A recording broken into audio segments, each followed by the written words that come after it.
They didn't call it a cult. They called it the path, a spiritual community, a journey toward wholeness, a place to escape the noise and cruelty of the outside world. I was 22 when I joined, fresh out of college, disoriented by life, and grieving the loss of my father. My relationship had just ended. My career path felt uncertain.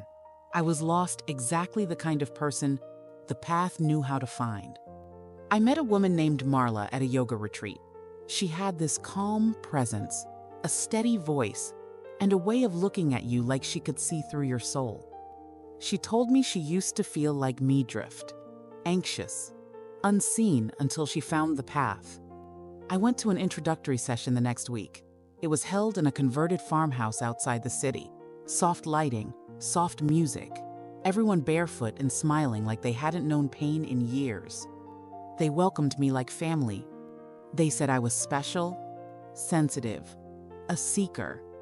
It was everything I wanted to hear. At first, it was just weekend retreats, then weekday meditation sessions. Then, I was invited to live on the property to fully integrate the teachings. I quit my job, sold my car, moved into a shared cabin with 3 others. That's when the real transformation began. They took my phone, saying it was a distraction. They encouraged me to limit contact with family. They keep you tethered to your pain. I was given a new name, Sora Ann, told to shed my old identity. We followed strict rules. Silence before 10 a.m., cold showers, 4 a.m. wake-ups. We journaled for hours each day, meditated in circles, and attended teachings led by our leader, Jonas. Jonas was charismatic, handsome, and terrifying in his gentleness. He never raised his voice.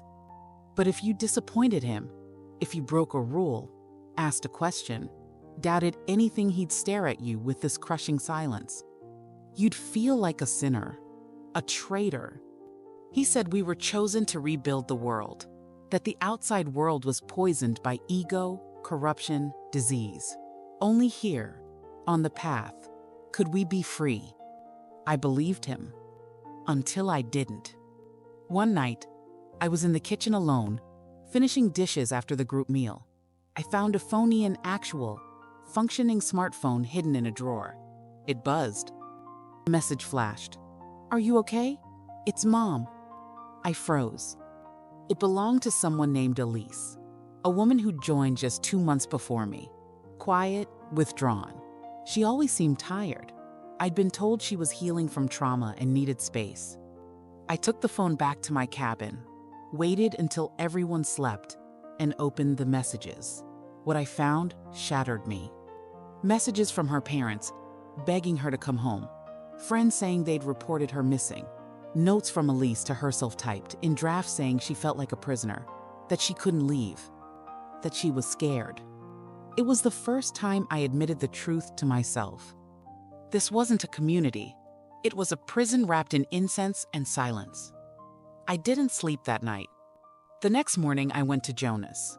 I told him what I found. He looked at me calmly and said, "You've been contaminated."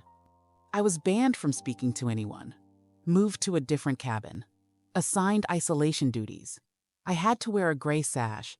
That meant I was on spiritual cleansing. They said if I didn't recommit, I'd be asked to leave, and I'd suffer the karmic consequences. That night, I packed what little I had and ran. I didn't have a car. I walked barefoot for nearly 5 miles to the nearest gas station. I called my brother. He didn't ask questions. He just drove 8 hours overnight to get me. The next year was hell. I had panic attacks.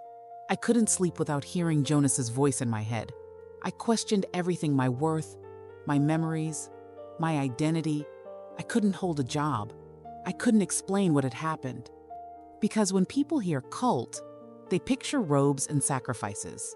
They don't picture yoga mats and herbal tea. But it was a cult. It controlled my thoughts, isolated me from my world, replaced my identity with one of their own making.